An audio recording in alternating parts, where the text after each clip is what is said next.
দেখেন রাত বাজে এখন প্রায় 1টা। ডিউটি এখনো শেষ হয় নেই, তারপরেও আর 1 ঘন্টা বাকি ডিউটি। তারপর আমি বাসায় চলে যাচ্ছি বিদায় নিয়ে, যে বাসায় যেয়ে স্যারের জন্য রান্না করব। রান্না করে তারপরে মনে করেন যে স্যারি খাবো, স্যারি খেয়ে নামাজ পড়ে তারপরে ঘুমাবো। সকাল সকাল আবার ডিউটি চলে আসতে হবে। এই হচ্ছে প্রবাসী লাইফ। মূলত প্রবাসী লাইফটা এরকমই। তো আপনাদেরকে কিছু কথা বলবো আজকে, 5টা বিষয়ে কথা বলবো। তো সেই কথাগুলো আপনারা একটা একটা করে জানবেন। আজকের ভিডিওতে প্রথম ট্র্যাক নিয়ে কথা বলবো, বাকি আরও 4টা ভিডিও আসবে, ওগুলো নিয়ে আমি 2 নাম্বার 3 নাম্বার 4 নাম্বার করে কথা বলবো। তো প্রথমত হচ্ছে, প্রথম কথা বলবো, যারা প্রবাসে আসতে চান কেন আসবেন।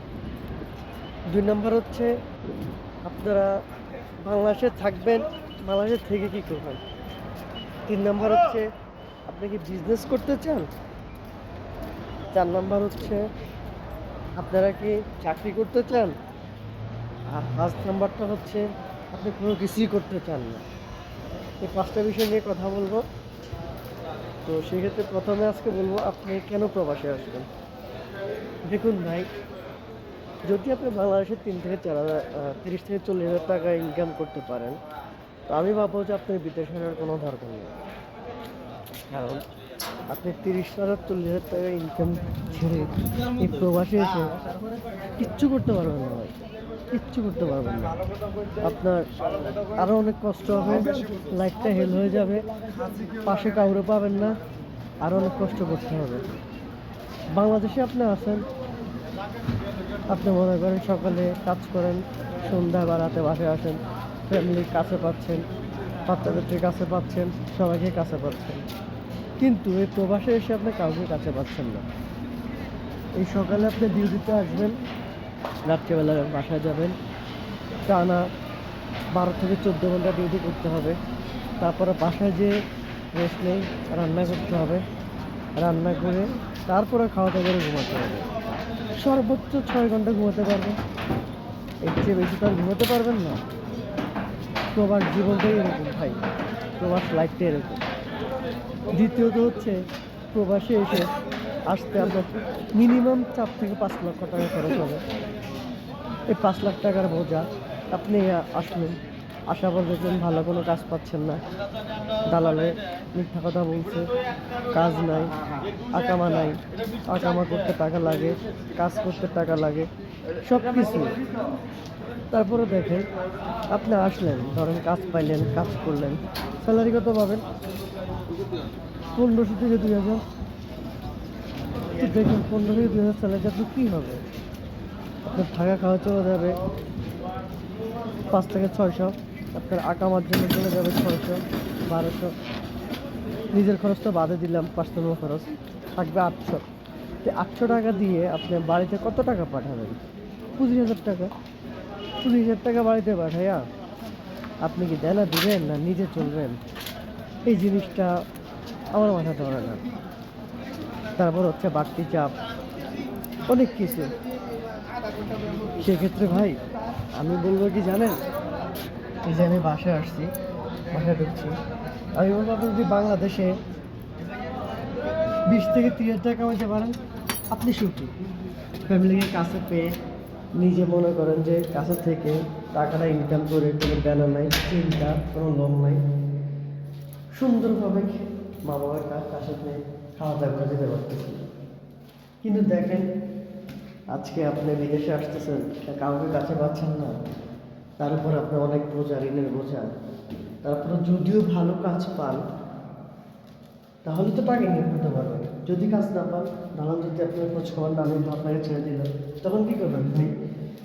এই প্রবাসে আমি অনেকজনের সাথে কথা বলছি ভাই, বিশ্বাস করেন আমার কাছে অনেক কাস্টমার আছে আমার, আমি সবার সাথে কথা বলি, কিন্তু বিশ্বাস করেন ভাই 100-র ভিতরে 80% ভালো নয়, 80% মানুষ ভালো নয়।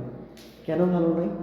তার ডিউটি বেশি, খাওয়ার সমস্যা, থাকার সমস্যা, মাস শেষে বেতন পাচ্ছে না, টাকা পাচ্ছে না, তারপর রান্না করতে হয়, কাজে অনেক কষ্ট, রোদ হলে যেতে হয়, যত গরম পড়ুক যেতে হবে, বৃষ্টি হলে যেতে হবে, শীত হলে যেতে হবে, কোনো কিছু ভাই স্বাধীনতা নেই।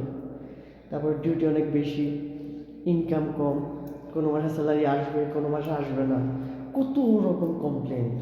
ভাই বিশ্বাস করেন, মন থেকে বলতেছি, যদি বুদ্ধিমান হন, ভালো হন, তাহলে বিদেশ না আসাটাই বেটার। দেশে থেকে ভালো কিছু করেন, আশা করি ভালো কিছু করতে পারবেন। হ্যাঁ, বিদেশ যারা পূর্বে আসছে, অনেক আগে আসছিল, কয়েক বছর আগে, যারা অনেক পুরনো হয়ে গেছে, তারা ভালো কিছু করতে পারছে। কিন্তু এখন ভাই, আমি আপনি যে কিছু করব, ওই অবস্থাটা নাই ভাই। এত কষ্ট, আপনি আসলে কাজ পাবেন না। প্রথম কথা হচ্ছে আপনার কাজে পাবেন না। কাজ যদি না পান, আপনি থাকবেন কীভাবে, খাবেন কীভাবে, চলবেন কীভাবে ভাই বলেন? একবার যদি ঢুকে পড়েন, যেতে তো সহজে পারবেন না, সহজে মন টিকবে না, যেতেও পারবেন না। তো সেই ক্ষেত্রে আমি আল্লাহর রাস্তা আপনাকে বলবো ভাই, যদি বুঝে হন, অন্তত পক্ষে এই সিদ্ধান্তটা নেন যে যদি আপনি দেশে কিছু টাকা দিয়ে সংসার চালাতে পারেন, বউ বাচ্চার কাছে পাচ্ছেন, আশা করি এটাই আপনার জন্য ভালো। আপনার না আসাটাই দরকার, না আসাটাই বেটার। নাহলে পারিবারিক চাপ, পাওনাদারদের চাপ, নিজের মানসিক চাপ, সব চাপ নিয়ে দেখবেন আপনি শেষ হয়ে যাবেন। সুখের জিনিসটাকে পায়ে ঠেলে কষ্টের জিনিসটা কাছে নিয়ে নিচ্ছেন ভাই। একটা জিনিস চিন্তা করেন, আমরা প্রবাসী আছি ভাই, আমরা বুঝতেছি। তাই বলতেছি ভাই, আপনি দেশে থাকেন, ভালো কিছু করেন। আমার দ্বিতীয় ভিডিওটা আসতেছে, অবশ্যই ওই ভিডিওতে আমি বলবো দেশে থেকে আপনি কী করতে পারবেন, বিদেশে যে টাকাটা আপনি ইনভেস্ট করে আসবেন, ওই টাকা দিয়ে আপনি দেশে কী করতে পারবেন, কী করবেন, ওটা নিয়ে আমি দ্বিতীয় ভিডিও আসবে, অপেক্ষা করবেন। আর আমার কথাগুলো যদি ভালো লাগে, লাইক, ফলো, সাবস্ক্রাইব করবেন, শেয়ার করবেন, আর ফলো দিবেন। ইনশাল্লাহ কথাগুলো আপনিও শুনবেন, আরেকজন ভাইকেও শোনার জন্য করে দিবেন, যেন সে শুনতে পারে। আর দ্বিতীয়ত হচ্ছে, দ্বিতীয় ভিডিওর জন্য অপেক্ষা করবেন। অবশ্যই আমি দ্বিতীয় ভিডিওটা দিব। দ্বিতীয় ভিডিওতে থাকবে আপনি বিদেশের টাকা দিয়ে দেশে কী করবেন। ঠিক আছে? সো আল্লাহ হাফেজ। ইনশাল্লাহ আমার জন্য দোয়া করবেন, আমাকে সবাই সাপোর্ট করবেন, আমিও সবাইকে সাপোর্ট করবো। আর কোনো কিছু জানতে হলে আমাকে প্রশ্ন করবেন, কমেন্ট করবেন। আসসালামু আলাইকুম।